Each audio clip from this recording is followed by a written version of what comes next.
7 अक्टूबर 2002 के दिन एक नर्स ने सुबह सुबह अपने 13 साल के भतीजे को अपनी गाड़ी में बिठाया ताकि वो उसे अपने काम पर जाते जाते बीच में स्कूल छोड़ दे। उसने स्कूल के आगे जाकर गाड़ी रोकी, गाड़ी से अपने भतीजे को बाहर निकाला और उसके हाथ में बैग दिया और उसे टाटा गुड बाय करने लगी। लेकिन जैसे ही उसका भतीजा स्कूल की तरफ मुड़ा तभी बहुत दूर से एक गोली आई और सीधा उस भतीजे के पेट को चीरती हुई आर पार हो गई। लेकिन यहाँ सवाल यह था कि अभी अभी क्या हुआ था, कोई क्यों यहाँ पर 13 साल के बच्चे से अपनी दुश्मनी निकालेगा, इस बच्चे ने आखिर क्या किया था?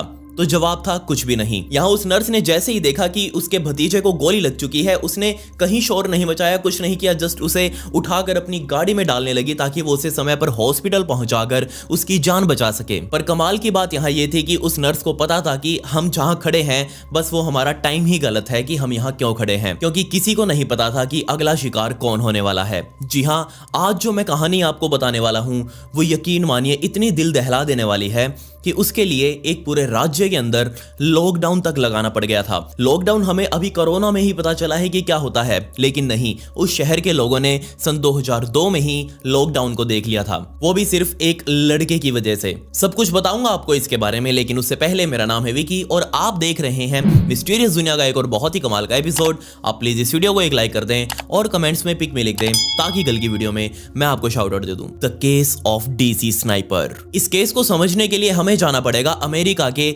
वॉशिंगटन डीसी शहर के सबर्ब में, जिसे आज हम मोंटेगो मैरी के नाम से भी जानते हैं। जी हाँ, मोंटेगो मैरी डीसी बहुत ही शांत जगह मानी जाती थी और आज भी मानी जाती है वैसे तो, लेकिन इसकी शांति ज्यादा समय तक नहीं टिकने वाली थी। बात सन 2002 की है जब यहाँ रहने वाले लोगों ने हाल ही में 9/11 अटैक, जो कि आतंकवादियों द्वारा यहाँ पर करवाया गया एक हमला था, उसे झेला था। तो उसी के डर में अभी तक यहाँ लोग रह रहे थे और तभी कुछ ऐसा स्टार्ट हुआ कि अननोन लोग यहाँ पर गोली खाने से मर रहे थे। उनको पता नहीं कहां से आकर गोली लगती और वो तुरंत मर जाते। दिन था 2 अक्टूबर 2002 का, जब यहाँ पर जेम्स मार्टिन नाम का एक व्यक्ति अपनी पत्नी और अपने 11 साल के बच्चे के साथ पास ही मौजूद एक स्टोर से ग्रोसरीज लेने के लिए निकला। वो अपनी गाड़ी से निकलकर ग्रोसरीज वगैरह लेने गए और वापस जब उस गाड़ी में आकर बैठ रहे थे तभी पता नहीं कहां से एक गोली आई और सीधा जेम्स मार्टिन के सिर को चीरती हुई आर पार हो गई। ये सबसे पहला ऐसा इंसिडेंट था जब लोगों की नजरों में आया था कि ऐसे कोई मर्डर्स कर रहा है। गोली लगते ही यहाँ जेम्स मार्टिन नीचे गिर गया और उसकी मौके पर ही मौत हो गई। तुरंत पुलिस को यहाँ बुलाया गया, लेकिन पुलिस भी क्या करती, उनके सामने ऐसा क्राइम ही पहली बार हुआ था। गोली कहां से आई है पता ही नहीं। पुलिस ने एक बड़े इलाके को छाना ताकि यहां पर गोली का जो खोल होता है, गोली चलने के बाद जो खोल बचता है, उस खोल को ढूंढा जा सके ताकि उससे वेपन की तो कम से कम पहचान की जा सके। लेकिन पुलिस ने एक बड़ा एक एरिया छाना पर वो खोल आज तक नहीं मिला। खैर, यहां पर एक रात बीत गई, 3 अक्टूबर 2002 का दिन आ गया और अभी तक पुलिस उस कल वाले इंसिडेंट की जांच कर ही रही थी। तभी यहां पर एक महिला का फोन आया और उसने कहा कि यहाँ ऐसे ऐसे सेक्टर्स में जो घर बने हुए हैं, हमारे घर के जो पड़ोसी हैं जिनका नाम सनी है, वो यहाँ बाहर अपने गार्डन में अपनी घास वगैरह की कटाई कर रहे थे और शायद हो सकता है कि वो जो घास काटने वाली मशीन होती है उसके अंदर उनका शरीर फंस गया और उनकी बॉडी यहाँ साइड में पड़ी हुई है। आप प्लीज यहाँ आकर देख लीजिए। तुरंत यहाँ पुलिस मौके पर पहुंची अपने तामझाम के साथ और यहाँ जैसे ही उन्होंने चेक किया तो सनी यहाँ उस घास काटने वाली मशीन से नहीं मरा था, बल्कि घास काटने वाली मशीन में तो उस टाइम पर बिजली की सप्लाई ही नहीं की जा रही थी। इनफैक्ट यहाँ सनी की मौत हुई थी उसकी छाती में सीधा गोली लगने की वजह से, और वो भी यही गोली थी सीधा यहाँ आर पार होकर साइड में जमीन में ही जा धसी थी। लंबी सारी गोली थी। ऑब्वियसली यहाँ लग रहा था कि इस गोली को यहाँ किसी बड़े हथियार के साथ चलाया गया है। खैर, यहाँ पुलिस ने तुरंत सनी को उठाया, हॉस्पिटल लेकर जाया गया, लेकिन डॉक्टर्स ने उसे मृत घोषित कर दिया क्योंकि जब तक यहाँ सनी को उठाकर हॉस्पिटल लेकर पुलिस वाले पहुंचे तब तक उसके शरीर में एक बूंद भी खून का टपका नहीं बचा था। सारा खून यहाँ उसके गार्डन में ही बहकर घास में जम चुका था। अब एकदम से 2 मर्डर 2 दिन के अंदर हो गए और इस शहर की पुलिस को अब मजबूरन कुछ स्ट्रिक्ट एक्शन लेना था। ऊपर से भी दबाव आ चुका था कि जो भी नल्ला इसके पीछे शामिल है उसको तुरंत झपो और सीधा पूछताछ करके उसे सजा दिलवाओ। पुलिस के ऊपर यहाँ तगड़ा प्रेशर था, लेकिन यकीन मानिए ये तो जस्ट एक छोटी सी शुरुआत थी। अभी यहाँ पुलिस सनी के क्राइम सीन को सही से डिटेक्ट भी नहीं कर पा रही थी। 1 घंटा भी नहीं हुआ था तभी उनके पास एक और कॉल आई और अब की बार ये कॉल की गई थी प्रेम कुमार नाम के इस इंडियन व्यक्ति के लिए, जो कि यहाँ वॉशिंगटन डीसी में उस टाइम पर रहा करता था अमेरिका के अंदर। ये प्रेम कुमार वहां पर टैक्सी चलाकर अपने परिवार को पाल रहा था और उस दिन भी यहाँ सुबह सुबह 9 बजे के आसपास प्रेम कुमार अपनी टैक्सी उठाकर सीधा यहाँ पेट्रोल पंप पर पहुंचा था ताकि वहां पर फ्यूल वगैरह डलवा सके। और जैसे ही वो फ्यूल डलवाकर वापस पेट्रोल पंप से बाहर निकला तभी यहां एक गोली आई और उसके सीधा गले को चीरते हुए आर पार हो गई। ऑन द स्पॉट यहां कुछ ही मिनटों में प्रेम कुमार ने दम तोड़ दिया। पुलिस की टीमें यहां प्रेम कुमार वाले क्राइम सीन पर पहुंची भी नहीं थी कि तभी यहां पुलिस को एक और फोन आया और अब की बार शिकार थी सारा रोमस नाम की 34 साल की महिला। ये सारा यहां सुबह सुबह 10 बजे सड़क के किनारे बेंच पर बैठी हुई थी, अखबार पढ़ रही थी और तभी एक गोली बहुत दूर से कहीं से आई और उसके सिर में खोपड़ी को चीरते हुए आर पार हो गई। तुरंत मौके पर ही सेकंडों के अंदर सारा ने दम तोड़ दिया। अभी तक पुलिस सभी क्राइम सीन्स पर पहुंच भी नहीं पाई थी। अब जैसे ही पुलिस को इसकी भी खबर मिली, पुलिस हैरान, क्योंकि सभी को अपनी अपनी नौकरी की टेंशन होने लगी थी। सभी को समझ आ चुका था कि जहां वो अभी तक सिर्फ चिंता कर रहे थे, अब उन्हें यहां अपनी नौकरी बचाने के लिए इन क्राइम्स को यहां रोकना ही होगा। सिर्फ 2 घंटे के अंदर 3 बेरहम मर्डर किए जा चुके थे और अब यहां आम जनता ने पुलिस से जवाब मांगने स्टार्ट कर दिए। इसके सिर्फ एक ही घंटे बाद यानी कि 11 बजे के आसपास एक लॉरी नाम की महिला जो कि अपनी छोटी बच्ची के साथ गाड़ी में बैठकर एक पेट्रोल पंप पर जा रही थी और जैसे ही उसने अपनी गाड़ी पेट्रोल पंप की तरफ मोड़ी तभी यहां एक गोली आई, उसकी छाती को चीरते हुए उसकी गाड़ी में जो सीट लगी हुई थी उस सीट के अंदर जा घुसी। मौके पर ही यहां लॉरी ने भी दम तोड़ दिया। लोग अभी तक घबरा चुके थे, सभी को एक दूसरे के ऊपर ही शक हो रहा था कि सामने से आने वाला व्यक्ति कहीं किलर ना हो। फाइनली डे क्लोज हुआ। रात को 9:15 बजे एक और कॉल आई पुलिस के पास और अब की बार शिकार था 72 साल का पास्कल नाम का ये व्यक्ति। जी हाँ, ये वहां पर कारपेंटर का काम किया करता था, फर्नीचर ये खुद के बनाता था, लेकिन इसकी ही दुकान के अंदर एक गोली आई और सीधा इसकी छाती को चीरते हुए आर पार होकर पीछे शटर में जा घुसी। बहुत ज्यादा खौफ बैठ चुका था अब लोगों के दिल में कि आखिर ये सब काम कर कौन रहा है। एक जगह जिसने आज तक सिर्फ और सिर्फ वॉयलेंस टीवी स्क्रीन पर ही देखा था, लेकिन अब ये जो चीज थी वो उनके दरवाजे पर आकर खड़ी थी और ये डर बहुत जल्दी तो खत्म होने नहीं वाला था। खैर, यहाँ उसी दिन रात को एक हाई कमान मीटिंग बुलाई गई पुलिस वालों की और इस मीटिंग में अब सब कुछ डिस्कस किया जा रहा था कि आखिर यहाँ हो क्या रहा है। तो सभी ने अपने अपने यहाँ पॉइंट्स रखे और उनमें से कुछ मेन पॉइंट्स ये थे कि जो भी व्यक्ति है वो दूर से ही कहीं गोली चलाता है और उसके पास जो वेपन है वो ऑब्वियसली यहाँ एक हाई कैलिबर वेपन है और वो खुद एक स्नाइपर है और ना सिर्फ यहाँ उसको अच्छे से शूटिंग करनी आती है बल्कि वो एक शार्प शूटर है। वो सिर्फ एक ही वार करता है और वो वार सीधा सटीक निशाने पर ही जाकर लग रहा था। लेकिन यहाँ पुलिस ने अब जो भी विक्टिम्स यहाँ अभी तक मिले थे, टोटल 6 विक्टिम, उन 6 के अंदर कनेक्शन जोड़ने स्टार्ट कर दिए, लेकिन लिटरली पुलिस को यहाँ एक भी कनेक्शन नहीं मिला। पुलिस ने जोड़कर देखा कि क्या पता इनमें आपस में कोई लेना देना हो, कोई किसी का रिश्तेदार हो, कोई किसी के साथ दुश्मनी हो, लेकिन कुछ नहीं मिला। पुलिस ने फिर सोचा कि यहाँ काले गोरे का भेद तो नहीं है, लेकिन नहीं, पास्कल जो मरा एंड में कारपेंटर वो ब्लैक था और बल्कि जो लॉरी मरी थी यहाँ वो एक व्हाइट वुमेन थी। तो यहाँ इस चीज का भी कनेक्शन खत्म हो गया कि ये बंदा जो भी मार रहा है वो काले गोरे का भेद कर रहा हो। लिटरली जो भी ये सीरियल किलर था ये जिंदगियों के साथ लॉटरी खेल रहा था। ये जो भी अभी तक मरे थे इनकी सिर्फ गलती इतनी थी कि ये गलत टाइम पर गलत जगह मौजूद थे। इन्हें यहाँ नहीं होना चाहिए था। अगर नहीं होते तो बच जाते, इनकी जगह कोई और मरता और ये आज हमारे बीच में होते। किसी भी विक्टिम के साथ यहाँ कोई चोरी चकारी नहीं हुई थी, तो ये भी मोटिव यहाँ से हट गया कि ये सब कुछ पैसों के लिए किया जा रहा हो। ऑब्वियसली यहाँ पर ये चीज साफ हो चुकी थी। तो पुलिस ने यहाँ अपने राज्य के बेस्ट स्नाइपर्स को इकट्ठा किया और उनसे पूछा कि ये सब कुछ चल क्या रहा है, ये एक व्यक्ति कौन है और ऐसा कैसे कर सकता है, आप हमें प्रैक्टिकली दिखाओ कैसे ये सब कुछ हो सकता है। तो यहाँ उन सारे स्नाइपर्स ने मिलकर अपना दिमाग लगाया और पुलिस को समझाया कि आसपास देखिए कोई भी जंगल नहीं है, तो मतलब वो छुप के तो वार कर नहीं सकता।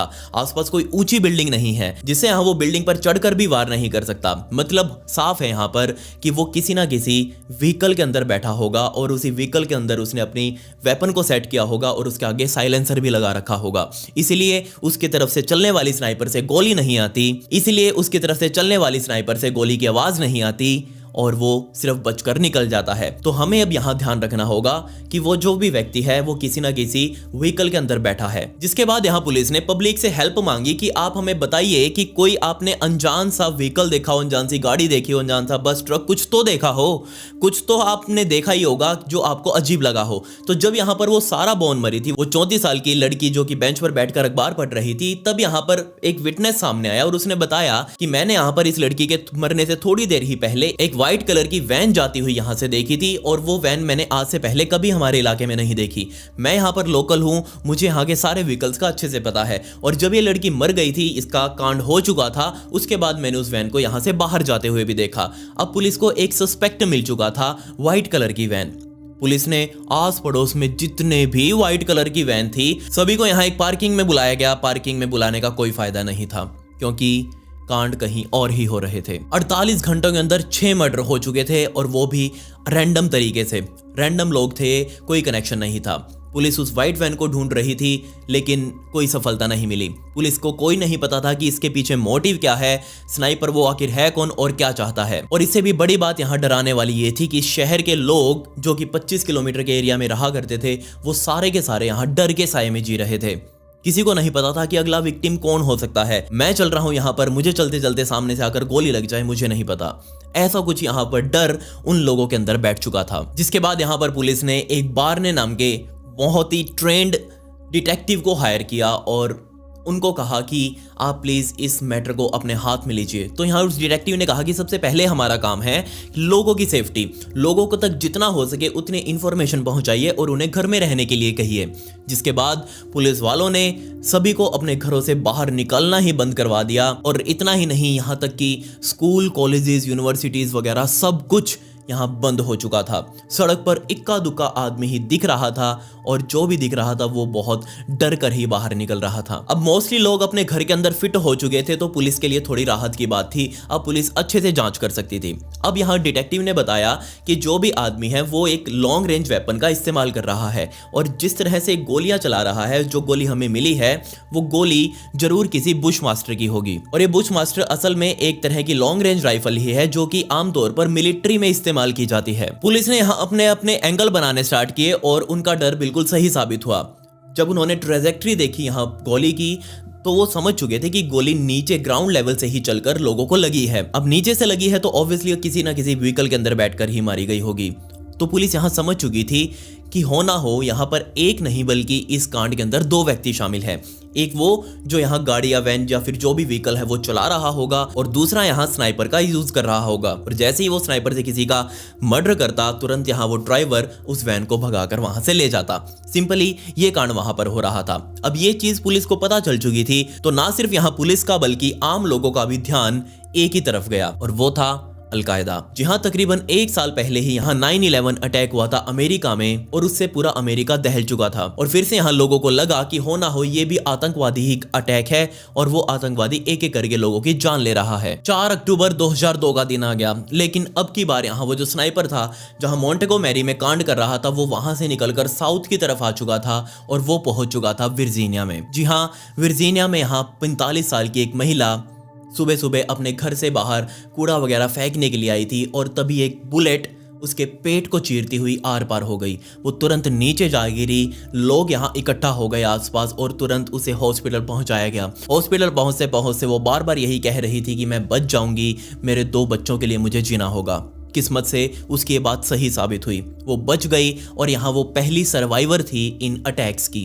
अब इस पॉइंट पर आकर पुलिस वालों ने अपना पूरा प्रेशर लोगों के ऊपर डाल दिया और कहा कि आप सामने आइए, आप हमें कोई प्रूफ दीजिए, आप हमें कोई टिप दीजिए ताकि हम जाकर उसे पकड़ सके। हमें यहाँ तक समझ ही नहीं आ रहा कि आखिर वो कौन हो सकता है। पुलिस ने एक हेल्पलाइन नंबर जारी कर दिया। पुलिस ने कहा कि इस नंबर पर कॉल करके आप हमें टिप दीजिए। अब टिप देने वाले तो थे नहीं, किसी को पता नहीं था, लोग घर में बैठे थे, लॉकडाउन लगा हुआ था, वो लोग थे परेशान और इसी वजह से उन्होंने अब पुलिस को ही अपने हाथों में लेना स्टार्ट कर दिया। 1 लाख से ज्यादा कॉल 3 दिनों के अंदर उस नंबर के ऊपर की गई और सभी यहाँ कह रहे थे कि हमने स्नाइपर जैसा कुछ देखा है। कुछ कह रहे थे कि हाँ मैं ही स्नाइपर हूँ। जब पुलिस उनको जाकर देखती तो वो नशे में भंड होते। कुछ कह रहे थे कि हाँ अभी अभी मैं एक मर्डर करने वाला हूँ, आप तुरंत वहां पर पहुंच जाइए। पुलिस वहां पहुंचती, 1-1, 2-2 घंटा खड़ा रहती, जिसके बाद पुलिस को लगा कि वो यहाँ सिर्फ अपना टाइम पास करवा रहे हैं क्योंकि जिन लोगों पर उनको भरोसा था कि ये उनकी टिप देकर मदद करेंगे वो यहाँ उनके साथ प्रैंक ही कर रहे हैं। सिर्फ फर्क ये था कि यहाँ आसपास कोई कैमरा नहीं लगा हुआ था जिसको देखकर पुलिस वाले हाय हाय कर सके। इसके बाद यहाँ पुलिस को समझ आ चुका था कि ये नंबर रिलीज करके तो उन्होंने एक उड़ता तीर ले लिया है। उन्होंने नंबर बंद कर दिया और खुद की ही एक टैक्टिक अपनानी स्टार्ट करी। उन्होंने कहा कि अब वो इंतजार करेंगे एक अगले अटैक का। अगला अटैक जैसे ही होगा वो यहाँ पर एक कॉन्सेंट्रिक सर्कल बना देंगे उस क्राइम सीन के चारों ओर। जी हाँ, वो ये नोटिस करेंगे कि क्राइम कितनी देर पहले हुआ है, यानी कि गोली कितनी देर पहले चली है और हमें वहां पर पहुंचने में कितनी देर लगी। अब जितनी भी देर लगेगी वो इसको अंदाजा लगा लेंगे कि वहां से वो व्यक्ति कितनी दूर तक भाग सकता है, और उसके चारों ओर वो यहाँ एक घेरा बना देंगे सिक्योरिटी का, जिसको पार करके उस किलर को वहां से बाहर निकलना ही होगा, वरना वो अंदर ही रह जाएगा। लेकिन ये सर्कल भी बहुत बहुत बड़ा होने वाला था। पुलिस अब इंतजार कर रही थी, और इसके अलावा यहाँ पर दूसरा सवाल अब उठ चुका था कि क्या यहाँ पर स्कूल्स वगैरह खोले जाने चाहिए या नहीं चाहिए, क्योंकि अभी तक भी यहाँ एक बच्चे को टारगेट नहीं किया गया था। इसलिए यहाँ लोगों को लगा कि स्कूल खुलवा देने चाहिए, कम से कम बच्चे तो अपनी पढ़ाई कर सके। लेकिन यहाँ ये ऑर्डर दिए गए कि सभी बच्चे यहाँ क्लासरूम में ही रहेंगे, वहां से बाहर नहीं निकलेंगे, चाहे रिसेस हो चाहे कुछ भी हो। जब तक उनको लेने वाली बस या फिर उनके पेरेंट्स की गाड़ी नहीं आती, वो वहां से बाहर नहीं निकलेंगे। जिसके बाद यहाँ दिन आया 7 अक्टूबर 2002 का, जब आयरान ब्राउन नाम का एक 13 साल का बच्चा सुबह सुबह अपनी स्कूल बस में चढ़ा, लेकिन उसको स्कूल बस से निकाल दिया गया। क्यों? क्योंकि यहाँ वो स्कूल बस में एक टॉफी खाते खाते चढ़ा था, और अंदर जो टीचर यहाँ बैठे हुए थे उन्होंने देख लिया कि बच्चा सुबह सुबह टॉफी खाते हुए बस में चढ़ा है, और उन्होंने यहाँ आयरान के ऊपर गुस्सा करना स्टार्ट कर दिया और उसे कहा कि वापस जाओ अपने घर में और घर वालों से कहो कि वही तुमको स्कूल छोड़ कर आएंगे। इस स्कूल बस में बैठने के लिए तुम्हारे यहाँ लक्षण ही ठीक नहीं है। जिसके बाद यहाँ वो उतरा और सीधा अपने घर में गया। वो अपनी बुआ के पास गया, और उसकी बुआ यहाँ पास ही के हॉस्पिटल में एक नर्स का काम किया करती थी। तो उसने कहा कि ठीक है, कोई बात नहीं आयरान, मैं जाऊंगी यहाँ हॉस्पिटल, तो तुम्हें यहाँ बीच में स्कूल छोड़ती जाऊंगी, कोई दिक्कत नहीं है। तो वो नर्स यहाँ पर अपने भतीजे को अपनी गाड़ी में बैठाकर उसके स्कूल के पास लेकर गई, उसे स्कूल के गेट के सामने उतारा, और जस्ट वो वापस मुड़कर अपने गाड़ी में बैठने ही वाली थी, और तभी उसने देखा कि साइलेंटली एक गोली आई और उसके भतीजे को चीरती हुई आर पार हो गई। उसका भतीजा आयरान तुरंत यहाँ नीचे सड़क पर गिर चुका था। अभी तक जो लोगों के मन में वहम चल रहा था कि उस स्नाइपर ने बच्चों को नहीं टारगेट किया है, वो वहम भी अब लोगों के माइंड से निकल चुका था। आयरान को यहाँ गोली लग चुकी थी, उसके शरीर से खून निकले जा रहा था, लेकिन उसकी बुआ एक नर्स थी, उसने तुरंत यहाँ आयरान को एक फर्स्ट एड दी और तुरंत उसे अपनी गाड़ी में बैठाकर अपने ही हॉस्पिटल ले गई। और किस्मत से आयरान यहाँ इन अटैक्स का सेकंड सर्वाइवर बन चुका था, और अब यहाँ मजबूरन FBI को इस केस के अंदर शामिल किया गया। FBI वाले स्टार्टिंग में सीधा ही आते ही किसी केस में भी इनाम घोषित करते हैं, और यहाँ भी उन्होंने ऐसा ही किया। $2 लाख इनाम रखा गया किसी को भी उस स्नाइपर के बारे में टिप देने के लिए। इसके अलावा FBI वालों ने यहाँ प्लान बनाया कि जहाँ जहाँ क्राइम अभी तक हुए हैं वहाँ वो थोड़ा धीरे धीरे वॉक करेंगे, और रुकेंगे नहीं, सिर्फ वॉक करते रहेंगे ताकि इधर उधर देख सकें कि गोली चलाने वाला कहाँ था, कहाँ खड़ा हो सकता था, और किस एंगल से गोली चली थी। उस एंगल को हम थोड़ा नोट करने की कोशिश करेंगे। और जब पुलिस इन एरियाज की, इन क्राइम सीन्स की जांच कर रही थी, इनको यहाँ एक कार्ड मिला, और उस कार्ड के ऊपर लिखा हुआ था, hey you mister police, call me god, do not release to press. जी हाँ, एक कार्ड अब यहाँ पर पुलिस को मिल चुका था, और ये कार्ड डायरेक्ट उस स्नाइपर की तरफ से पुलिस के पास आया था। लेकिन यहाँ दिक्कत ये थी कि कार्ड तो मिल चुका था, उसके अंदर सिर्फ हवाबाजी में चीज लिखी हुई थी, कॉल मी गॉड, मुझे भगवान कहो, do not release to press, इसे प्रेस में भी रिलीज मत करना। लेकिन यहाँ दिक्कत ये थी कि उस मैसेज के अंदर स्नाइपर ने अपनी कोई भी डिमांड नहीं बताई। उसने नहीं बताया कि उसे क्या चाहिए है और वो ये सब कांड क्यों कर रहा है। FBI ने सोच लिया था कि वो इस कार्ड को प्रेस तक रिलीज नहीं करेंगे, लेकिन वो एक इस कार्ड की वजह से ही उस स्नाइपर के साथ एक कनेक्शन बनाएंगे ताकि वो उसे बात कर सके और मैटर को शांत कर सके। लेकिन हमें पता है ये पत्रकार कहीं भी पहुंच सकते हैं, और ये वहां भी पहुंच गए और उनके हाथ ये गलती से कार्ड लग गया। शाम को कार्ड मिला था 7 अक्टूबर को। 8 अक्टूबर को अमेरिका के हर अखबार की फ्रंट पेज पर यह कार्ड छपा हुआ था। 9 अक्टूबर के दिन 53 साल का वे नाम का ये बंदा अपनी गाड़ी से जा रहा था शहर से बाहर। तभी उसने पेट्रोल स्टेशन पर गैस डलवाने का सोचा। वो उतरा, यहाँ अपनी गाड़ी में तेल डालने लगा। आपको पता ही होगा अमेरिका में खुद डालना पड़ता है उतार कर। लेकिन वो जैसे ही तेल डाल रहा था तभी यहाँ 223 कैलिबर की एक बुलेट उसके खोपड़ी को चीरती हुई आर पार हो चुकी थी।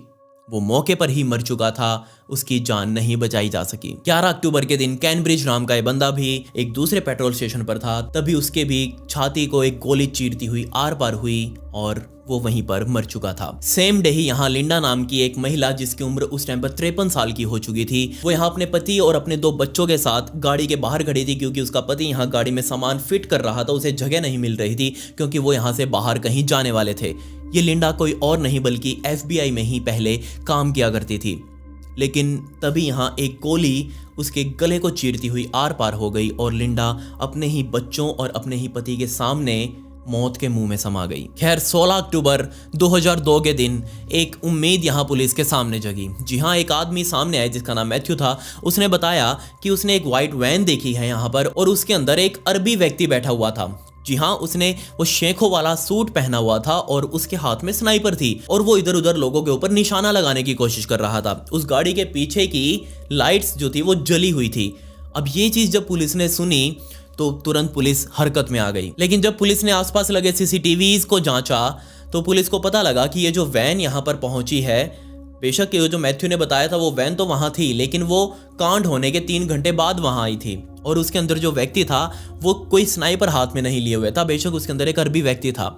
ये जो मैथ्यू था ये झूठ बोल रहा था, सिर्फ ये मीडिया अटेंशन लेना चाह रहा था। पुलिस ने इसे झपा, अंदर जाकर तमीज से पूछताछ करी इससे और सीधा जेल करवा दी। 17 अक्टूबर का दिन आ गया और अब यहाँ पुलिस के सामने एक व्यक्ति आया जिसका नाम रॉबर्ट था और उसने बताया कि हो ना हो ये जो कांड जो भी कर रहा है वो कोई और नहीं बल्कि उसका ही दोस्त मोहम्मद नाम का एक व्यक्ति कर रहा है। ये मोहम्मद कौन था और ये रॉबर्ट असल में कौन था? तो रॉबर्ट ने यहाँ बताया कि मोहम्मद और वो एक साथ आर्मी में ही काम किया करते थे, अमेरिकन आर्मी में ही वो काम कर रहे थे और अब वो दोनों रिटायर हो चुके हैं यहाँ से। उसने पुलिस को बताया कि जिस तरह की गोली की आप बात कर रहे हैं उसी तरह की एक राइफल उस मोहम्मद के पास भी मौजूद है। उसने यहाँ पुलिस को बताया कि अगर आप यहाँ मोहम्मद को ढूंढ लेते हैं तो मैं आपको उसका मोटिव भी बता दूंगा कि वो ये सब काम क्यों कर रहा होगा। वो पुलिस को ये बात बता कर ही आया था। पुलिस ने उसकी बात को नोट डाउन भी कर लिया लेकिन उसकी बात पर ध्यान नहीं दिया क्योंकि उस टाइम पर सारे पुलिस वाले उस स्नाइपर से बात करने की कोशिश कर रहे थे। कोई तरीका यहाँ निकाल रहे थे कि किसी तरह उस स्नाइपर से ही डायरेक्ट बात हो जाए। लेकिन यहाँ रॉबर्ट की उस टिप को मिस करके पुलिस वालों ने बहुत बहुत बड़ी गलती कर दी थी। 19 अक्टूबर 2002 के दिन यहाँ एक जोड़ा इस शहर से तकरीबन 150 किलोमीटर दूर एक ढाबे के ऊपर, एक रेस्टोरेंट के ऊपर बैठकर खाना खा रहा था ओपन के अंदर। उनको तो यहाँ पता भी नहीं था कि असल में मोंटगोमेरी में क्या चल रहा है। वो तो यहाँ से 150 किलोमीटर दूर थे और तभी यहाँ पर एक गोली आई और उस कपल में से उस आदमी का नाम जो जेट था, उस जेट के पेट को चीरती हुई आर पार हो चुकी थी। जेट को तो पता भी नहीं चला कि उसको गोली लग चुकी है, वो सीधा ही जमीन पर जा गिरा। किस्मत से जेट नाम का बंदा बच चुका था और ये तीसरा सर्वाइवर था इन अटैक्स का। पुलिस जब यहाँ जेट वाले क्राइम सीन को इन्वेस्टिगेट करने के लिए उस जगह पर पहुंची तो पुलिस को एक कमाल की चीज मिली। जी हाँ, पुलिस यहाँ नोट कर रही थी कि किस तरफ से गोली चली होगी। तो पुलिस जब उस डायरेक्शन में गई तो एक पेड़ के पास पुलिस को एक बैग रखा हुआ मिला और उस बैग के अंदर था एक नोट। ये सीधी सी बात थी कि वो जो किलर था, जो भी स्नाइपर था यहाँ, वो पुलिस वालों से डायरेक्ट बात करने की कोशिश कर रहा था। पुलिस वालों ने तुरंत उस बैग को अच्छे से छाना। उस नोट के अलावा पुलिस को वहां कुछ नहीं मिला। लेकिन जब उसकी फोरेंसिक जांच की गई तो यहाँ डॉक्टर्स को उस बैग के ऊपर से एक डीएनए मिला। जब डीएनए की जांच की गई तो एफबीआई के किसी भी डाटाबेस में वो डीएनए नहीं था। खैर, यहाँ उस नोट के अंदर लिखा हुआ था कि जहां से नोट तुम्हें मिला है उसके सामने जो रेस्टोरेंट है, अगले दिन वो यानी कि 10 बजे वो स्नाइपर वाला इस रेस्टोरेंट वाले को कॉल करेगा और इस रेस्टोरेंट वाले को ही सरकार को $10 मिलियन देने पड़ेंगे ताकि वो रेस्टोरेंट वाले से $10 मिलियन ले सके। खैर, अब यहाँ पहली बार था जब उस स्नाइपर ने पैसों की डिमांड करी थी। अब पुलिस को इंतजार था अगले दिन सुबह 10 बजे होने का और सुबह सुबह फोन आया। जब पुलिस वालों ने उस रेस्टोरेंट में जाकर फोन को उठाया तो वो अब डायरेक्ट बात कर रहे थे इस स्नाइपर के साथ। उस फोन कॉल पर स्नाइपर द्वारा सीधे तौर पर कहा गया कि जो जो डिमांड उस नोट के अंदर लिखी गई है वो पूरी करो वरना तुम्हारे बच्चे तक सेफ नहीं रहेंगे। इतनी गंदी वार्निंग यहाँ पुलिस वालों को दी गई थी और पुलिस वाले अभी तक कुछ कर नहीं सकते थे। पुलिस ने तुरंत उस कॉल को ट्रेस किया। पुलिस मौके पर पहुंची तो वहां मौके पर पुलिस को 2 आदमी मिले। उनको झप लिया गया और झप कर उनसे पूछताछ की गई। लेकिन बाद में पता चला कि ये तो जस्ट दोनों इलीगल इमिग्रेंट्स हैं, इनका यहाँ कोई कसूर नहीं है, ये बस गलत टाइम पर गलत जगह मौजूद हैं, इसलिए इनको पुलिस द्वारा पकड़ लिया गया। खैर, बाद में उन्हें छोड़ दिया गया। लेकिन पुलिस को एक नई चीज पता चल चुकी थी और वो थी कि इस कॉल पर उस स्नाइपर ने कहा कि जाकर अलाबामा शूटिंग्स के बारे में जानो।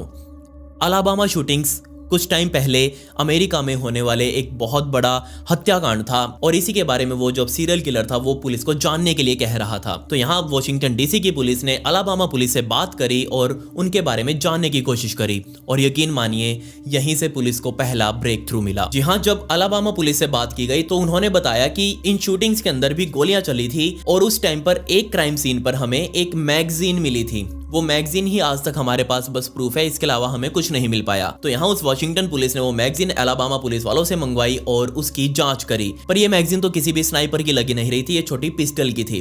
खैर, यहाँ पुलिस को जांच करते हुए उस मैगजीन के ऊपर एक फिंगरप्रिंट मिला और जब पुलिस ने बहुत ध्यान से उस फिंगरप्रिंट को उतारा, उसको साफ किया, अपने डाटाबेस में डाला, तो यहाँ वो फिंगरप्रिंट पुलिस के डाटाबेस में मैच कर गया। जी हाँ, ये फिंगरप्रिंट था लिबॉयड माल्वो नाम के एक लड़के का। और जब पुलिस को एक सस्पेक्ट मिल चुका था तो पुलिस अब इसके पीछे पड़ चुकी थी। असल में लिबॉयड 17 साल का लड़का था और ये जमाइका से यहाँ शिफ्ट हुआ था इलीगल इमिग्रेंट के तौर पर। अब इसे बेवकूफी कहें, स्टूपिडिटी कहें, मूर्खता कहें या फिर बहुत ही सस्ते माल का नशा कहें, कुछ भी कह सकते हो, पर ये स्नाइपर जो भी था उसकी तरफ से बहुत बड़ी गलती की जा चुकी थी कि उसने यहाँ पुलिस को अलाबामा शूटिंग से अपने इस कांड को लिंक करने के लिए कहा, क्योंकि यहाँ अब पुलिस को उसकी पहचान मिल चुकी थी। पुलिस को अब उस लड़के की फोटो तक मिल चुकी थी और अब पुलिस बस शांत दिखाने की कोशिश कर रही थी कि उसको अभी तक इस किलर के बारे में कुछ पता नहीं चला।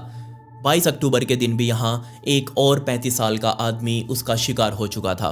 पुलिस अभी भी शांत थी। पुलिस ने उसके परिवार के बारे में जानने की कोशिश करी ताकि उसको अच्छे से मौका लगाकर छपा जा सके। तो यहाँ पुलिस को पता चला कि इस लिबॉयड की मां का लिंक एक जॉन मोहम्मद नाम के व्यक्ति से भी है। जी हाँ, वही जॉन मोहम्मद जो कि इस रॉबर्ट नाम के व्यक्ति के साथ अमेरिका की आर्मी में काम किया करता था। और यहाँ रॉबर्ट पुलिस के पास पहले ही आ चुका था, लेकिन पुलिस वालों ने रॉबर्ट की टिप को नजरअंदाज किया। असल में यहाँ उस जॉन मोहम्मद ने माल्वो और उसकी माँ को अमेरिका की वॉल क्रॉस करवा के अमेरिका के अंदर प्रवेश करवाया था। और इसके बाद से ही यहाँ माल्वो और ये जॉन मोहम्मद एक बाप बेटे की तरह रहने लगे। तब पुलिस ने यहाँ और इनके बारे में जानने की कोशिश करी और रॉबर्ट को भी यहाँ बुलाया गया और पूछा कि बताओ इन दोनों के बीच में आखिर संबंध क्या है और इसके पीछे की मोटिव क्या हो सकता है। तो यहाँ रॉबर्ट ने बताया कि असल में वो जो जॉन मोहम्मद है वो पहले से ही शादीशुदा था, लेकिन जब से यहाँ ली माल्वो और उसकी माँ आई है ये उनके साथ ही रहने लगा और उसने अपनी पत्नी को तलाक दे दिया। लेकिन उसकी पत्नी उसके वहां से शिफ्ट होकर यहाँ मोंटेगोमेरी में आकर रहने लगी और अपने बच्चे भी अपने पास ही ले आई थी। और वो बच्चे जॉन हर हालत में चाहता था, लेकिन उसकी पत्नी उसे वो बच्चे देने से मना कर रही थी और इसी से वो अब नाराज हो चुका था। खैर, पुलिस ने यहाँ पर उन दोनों के नाम पर जो भी व्हीकल्स रजिस्टर्ड थे उनके बारे में जानने की कोशिश करी तो यहाँ सिर्फ एक गाड़ी मिली और वो थी एक नीले रंग की शेवी कैप्रिस। 24 अक्टूबर 2002 की रात हो चुकी थी, तकरीबन 11 बज रहे थे। विटनी नाम का एक बंदा अपने काम धंधे से फ्री होकर अपने घर जा रहा था, तभी उसने अपनी गाड़ी निकाली, गाड़ी में बैठा और अपना FM वगैरह, रेडियो वगैरह ऑन कर लिया। उसने रेडियो पर सुना कि पुलिस वाले यहाँ एक ब्लू शेवी कैप्रिस को ढूंढ रहे हैं और किसी को भी दिखे तो वो तुरंत पुलिस को फोन करे। अब अच्छी बात यह थी कि विटनी नाम का बंदा जो था इसके पास पहले ब्लू शेवी कैप्रिस थी, इसने चलाई थी और इसको पता था कि वो कैसी दिखती है और इसलिए उसने अपनी आंखें खोलकर इधर उधर देखना स्टार्ट कर दिया ताकि वो पुलिस वालों की मदद कर सके, लेकिन उसे नहीं दिखी। खैर, तकरीबन 12:30 बज चुके थे, अगला दिन स्टार्ट हो चुका था। उसने सोचा कि घर जाने से पहले वो थोड़ा खाना वगैरह पैक करवा ले। वो एक छोटे से रेस्टोरेंट पर रुका, अपनी गाड़ी उसने पार्क करी, ना खाना वगैरह पैक करवाया। वापिस जब आ रहा था तो उसने उसकी रेस्टोरेंट की ही पार्किंग में देखा कि एक नीले रंग की शेवी कैप्रिस यहाँ खड़ी हुई है। उसने तुरंत उस गाड़ी के चारों तरफ घूमकर देखा और ये बिल्कुल उसी डिस्क्रिप्शन में फिट बैठ रही थी जो पुलिस ने यहाँ बताया था। पुलिस को तुरंत उसने फोन किया, पुलिस मौके पर आई और उस ब्लू शेवी कैप्रिस को अपने कब्जे में ले लिया। और हद तो तब हो गई जब पुलिस इस गाड़ी के अंदर घुसी तो इस गाड़ी के अंदर ही जॉन मोहम्मद और लिबॉयड माल्वो इसके अंदर सोए हुए थे। पुलिस ने तुरंत दोनों को झपा और फाइनली अब जो 21-22 दिन का जो भयानक आतंक था वो अब अंत होने वाला था। पुलिस ने इन दोनों को झपा, अब इनसे तमीज से पूछताछ की जानी थी। पूछताछ में यहाँ सामने आया कि ये पहले के ही पुराने पापी हैं। फरवरी से लेके अक्टूबर तक यहाँ आते आते भी इन्होंने 6 मर्डर इसी तरीके से किए हैं, लेकिन ये सारे मर्डर उन्होंने किए थे दूर के जंगली इलाकों में जहाँ पुलिस तो क्या कोई जानवर भी नहीं जाता और वहाँ उन्हें कोई इंसान दिखता तो वो उसके ऊपर प्रैक्टिस करते थे। लिबॉयड माल्वो ने बताया कि उसका ये मुंह बोला पिता उसको गोली चलाने की प्रैक्टिस करवा रहा था और यहाँ जॉन ने ही लिबॉयड को प्रैक्टिस करवा कर इतना परफेक्ट शार्प शूटर बना डाला। अब इन्होंने बोलना स्टार्ट किया। इसने बताया कि असल में ये इस चीज को अपना धंधा बनाना चाहते थे। काम धंधा इनके पास करने के लिए कुछ था नहीं तो उन्होंने सोचा कि क्यों ना लोगों को मार मार कर उनसे रंगदारी वगैरह वसूल करें। वो आतंक अपना यहाँ जमाना चाह रहे थे और इस काम के लिए उन्होंने इस ब्लू शेवी कैप्रिस के अंदर पीछे जो डिग्गी थी इसके अंदर एक छेद भी करवा लिया था और इस छेद के अंदर ही वो यहाँ माल्वो अपनी स्नाइपर को सेट किया करता था। इसके अंदर से ही वो देखता, इसके अंदर से ही वो एम लेता और सीधा गोली चला देता। जबकि यहाँ आगे बैठा जॉन मोहम्मद वो यहाँ कांड होने के बाद तुरंत गाड़ी को वहां से भगा लेता। इन दोनों ने बताया कि कैसे उन्होंने प्लान किया था कि आने वाले 1 महीने तक हम हर रोज 5 जाने लेंगे, यानी कि 30 × 5 150।